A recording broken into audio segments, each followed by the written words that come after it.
What's up? We are here at Team Soriano at ito na naman, papunta na kami sa celebration ng Tapa Mama dahil nag-second sila doon sa Stallion Cup.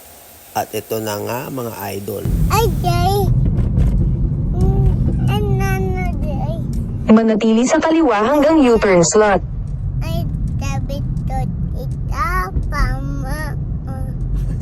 Pagkaraan ng 400 metro.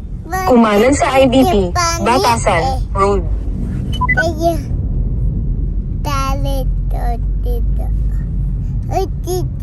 Bye. Nandito na nga kami sa Corinthians at inihintay namin dahil meron pa nag-training sa loob ng Corinthians at ito na. Pagpunta namin. Nandun na si Idol, si LA Tenorio. At ito na nga, naggingi kami ng mga advice at nagpinapirmahan namin yung bola ni Aki Boy.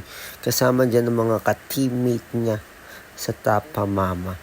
Yun si Idol, ito si Idol. Actually, ako ang natuwa dyan at ito na nga, na pina-reverse pa nga si Aki. Sample, reverse, layup, and Aki naman, pre-kick. Uy, sablay. Isa pa. Reverse layup pa. Titignan natin kung kakayanan ni Aki. Okay. Tinuturuan siya ni Sir LA Tenorio. Tapos ito si Aki. Pre-kick. Hi Aki. Again, this is Tito LA. Good luck. Good luck sa basketball career mo. Napanood kita now and I see the potential, really big potential of you to become a basketball star. Pero you cannot be a basketball star if you're not gonna be disciplined and hard worker. No? Ibig sabihin, lahat ng ginagawa mo before, hindi enough yun for you to be, for you to continue playing basketball. If you think that you're really working hard, then next day you work harder more, and the next day you work harder. Diba? So yun lang, and I can see the potential and nakikita ko na makikita kita in the future, like playing in a big stage, in college, high school, college, and in the future in the PBA, hopefully makita kita. So good luck, and always remember to follow your parents, dahil kasi alam nila kung ano ang tama for you. So yun lang, always obey your parents, and of course, yun nga, disiplina lang, and disiplina sa pag-aaral. Huwag mo kakalimutan ng pag-aaral mo kasi that's a very important thing na pangahawakan natin hanggang sa tumanda tayo, our education. Basketball, kaya tayo student-athlete. Students comes first. So, yun lang. And kaya mo yan. I'll be rooting for you. I'll be watching you. And hope to see you soon and play with you soon.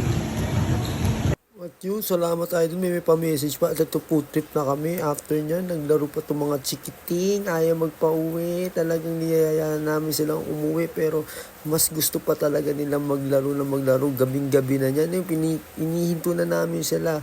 At ito, thank you Mr. LA. At salamat kay Miss Iseltan dahil nag-celebrate sila ulit. Pati kay Candice Fong. And thank you po. Grabe, nakita ko sa LA Tenorio. Di ako makatulog, Daddy. Buti na lang nag-celebrate ulit yung Tapa Mama. Thank you, Tapa Mama. Auntie Billy, Tapa Mama. Galing ya. Thank you po sa Tapa Mama family and kay Tita Candice pong sa pag-organize ng party po. Especially kay Tita Hazelton na nag-organize ng party and pinapunta po si LA Tenorio. Thank you po. Thank you po talaga.